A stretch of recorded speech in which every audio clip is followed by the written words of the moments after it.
Hey everybody, welcome to this episode of Think Business. Looking forward to talking to my friend Lou Diamond. Lou, it's great to connect with you, and I'm looking forward to talking to you about your book, Speakeasy, Connect with Every Conversation. You're a professional speaker, you're a podcaster, Thrive Loud. You've been on my show a bunch of times. I've been on your show a bunch of times. I think I want to go back and say that Doug Sandler connected us initially. We're not going to give him the satisfaction of that type of credit, John. But yes, it's Yeah. possible he may have connected the two. Yeah. He's great. I haven't talked to him in a bit. I need to follow up with him. But we're not here to talk about Doug. We're here to talk about you. So, I always love a good book. It is amazing to me, and I've always felt this way. I really didn't start reading till really, I would say right when college started. And I always found it amazing that for $9.95 or $14.95 or $12.95, but under $20, you could buy something, a masterpiece that someone spent a lifetime of knowledge putting together, and you could then just accelerate your growth. And so I always love talking to people about their books and authors. And here we're talking about Speakeasy, Connect with Every Conversation. And my first question is really this. Connecting with people is very different than just talking to people. Yeah. Right. And so let's dive in a little bit. And I love I'm calling it a tagline, but, talk about what connection means in specifically a post-COVID world. Oh, yeah. Well, I think it's applicable to before, during, and after. I believe, John, that every connection in our lives begins with a good conversation. But we all know that we don't necessarily always have a good conversation. Like to your point, we meet people and we don't connect. The conversation might be fleeting. We don't take the time to really want to make the connection. And there's a couple of things, and I think COVID brought about something really important. Conversations are essential.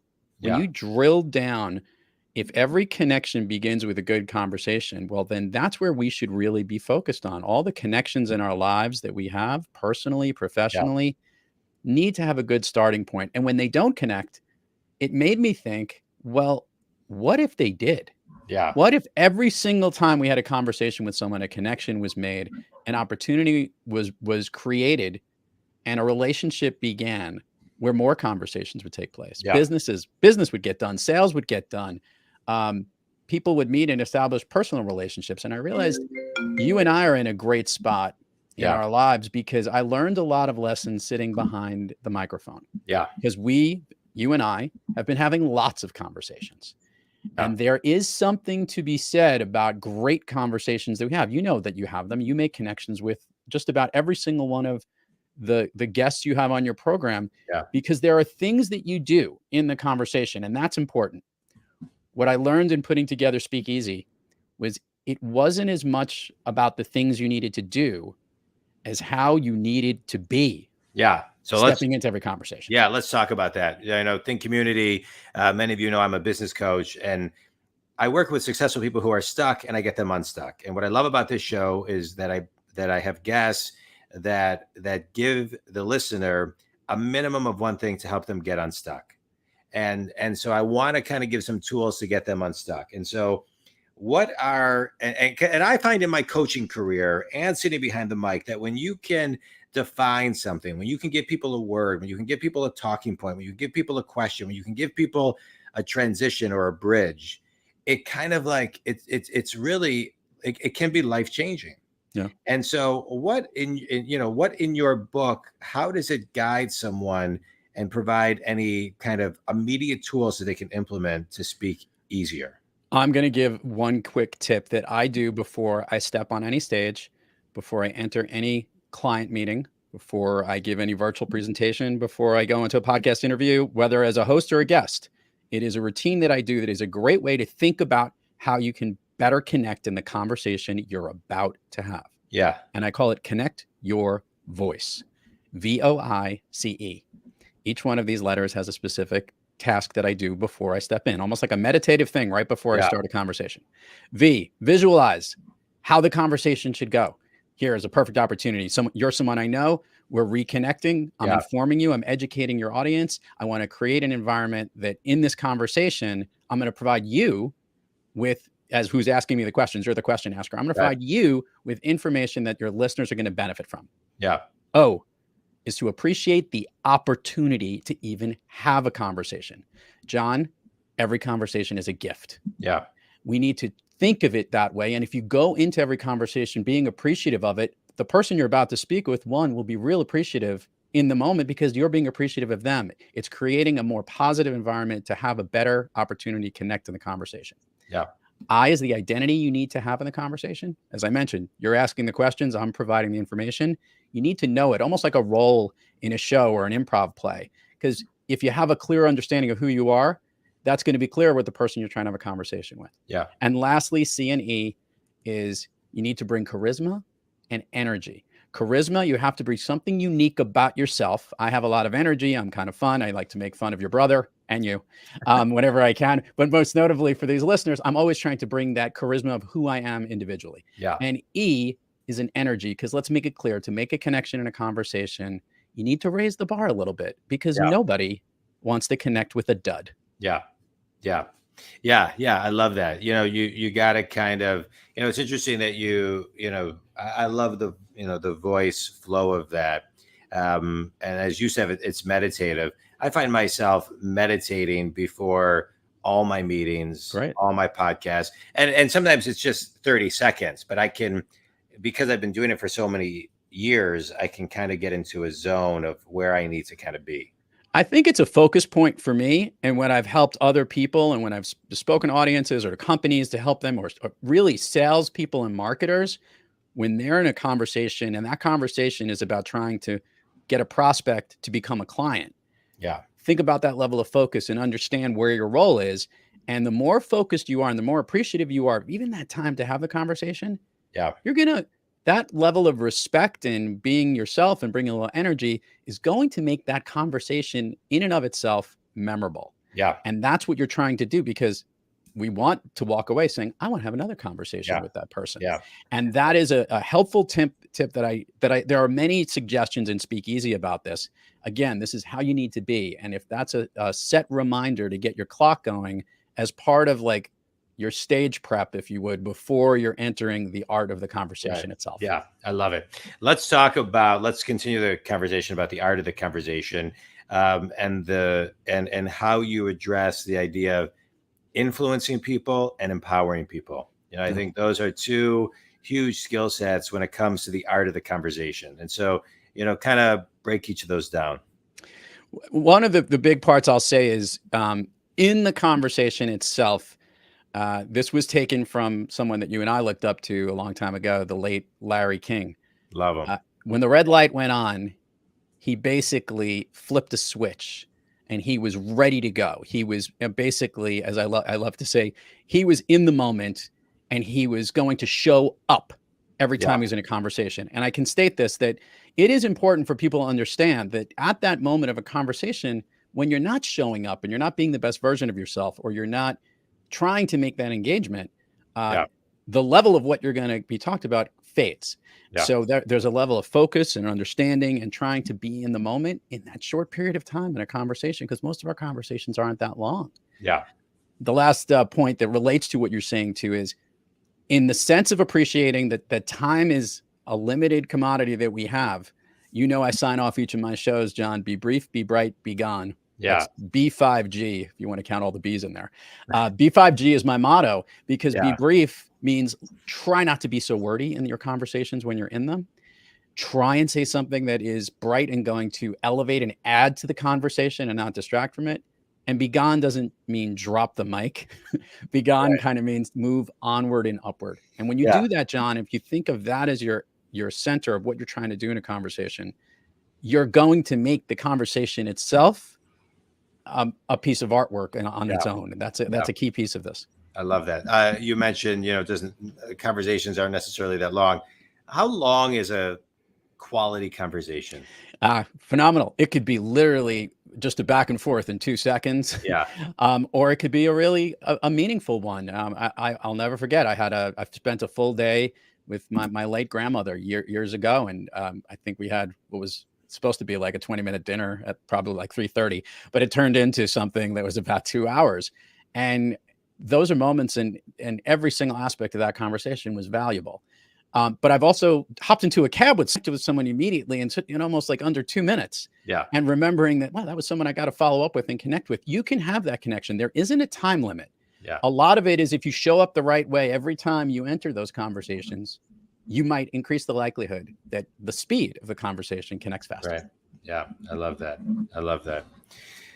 Let's kind of rewind for a minute, and you talked a little bit about, what empowered you and motivated you to write the book. But a question I get, I wrote a book a few years ago, is what was the process like of writing the book? And I think, I think everybody kind of wants to, most everybody that I talk to, I have a book in me, I want to write a book. Just talk a minute about the process of writing it, because I think it's something that people are always so intrigued by. My first book I wrote close to 7 years ago, called Master the Art of Connecting. When I finished that book, John, I made 2 promises to myself. One, I was not going to write another book until I really had something to say. Yeah. Not for just the sake of writing it. And the other part was that I was going to put in something that was impactful, that I knew would not only help people and the folks that I've worked with in the past, or other people that pick this up. I wanted it to be something that was evergreen and that would always be a valuable tool that you can pull out to any time, a resource, if you would, a guidebook. And that was a big component to writing it. It was not easy. I went down a direction, believe it or not, before I started writing Speakeasy. I geared onto one aspect of the conversation, which was listening.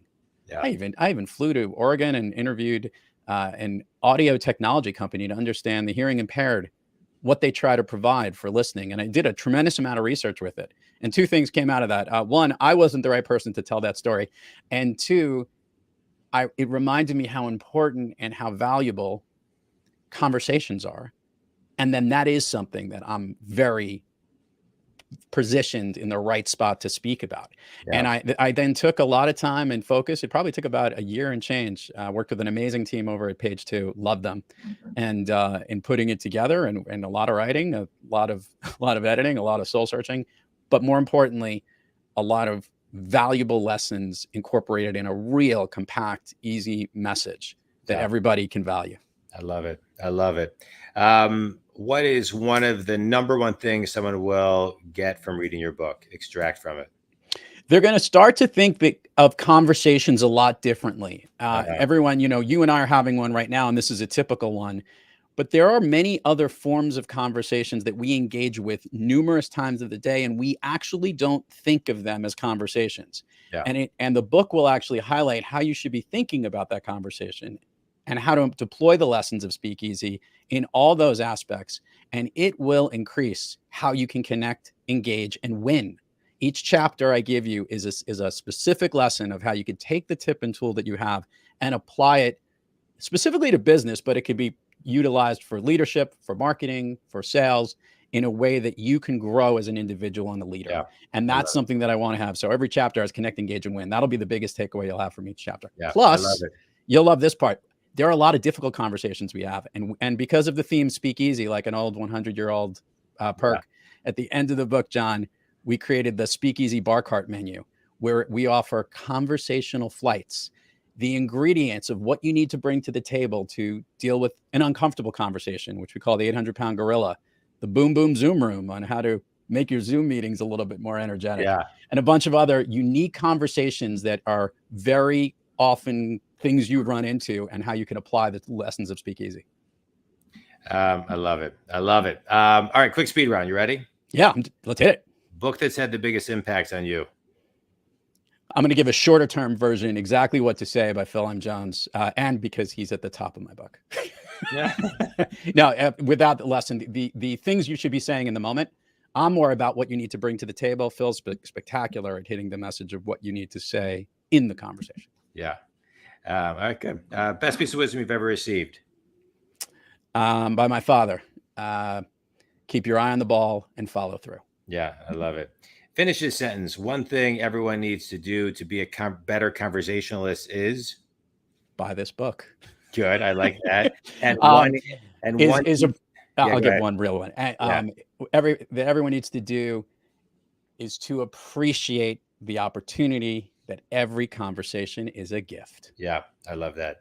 I mean, that's a great takeaway. Think community. We started this conversation talking about, the one of the through lines and missions of this podcast is to give you at least one thing to take off the shelf to get unstuck. And Lou, you shared a lot about your book, Speak Easy, a lot of nuggets. But one thing I'm going to extract, because you just said one of the things I was also going to say is that every conversation is a gift. But one thing I'm going to extract is the responsibility that you talked about, that we have to show up the right way. Yeah. Because every conversation starts with, and you talked about the acronym VOICE, but we are responsible for the energy that we bring to the room and every conversation. And so, voice ends with E. You talked about the importance of the energy, and we got to show up the right way. So whether it's conflict, whether it's happy, whether it's business, whether it's accountability, I think most everybody can use some tips on how to be a better communicator. And think community, check out on Amazon, Speak Easy by Lou Diamond. It's a great book, and I am really happy for you, Lou. We've been following each other's careers for a while now, and it's great to be on each other's show, to follow your career, to listen to your work, to read your work. Congratulations on everything that you've done. Congratulations on this on the success of your book. Any last words? How can people connect with you and learn more about you? Yeah, they can go to thriveloud.com to either check out all the things we do in my business, and you can find the Thrive Loud podcast, which John's been a guest on. And you also can get a link directly to Speak Easy, or you can go to speakeasybook.com. I love it. All right. Think community. If Lou can help you or the book, check it out. If I can help you, check out johndwoskin.com. Have an amazing day, everybody. Lou, thanks, man. This was great. Great to be here.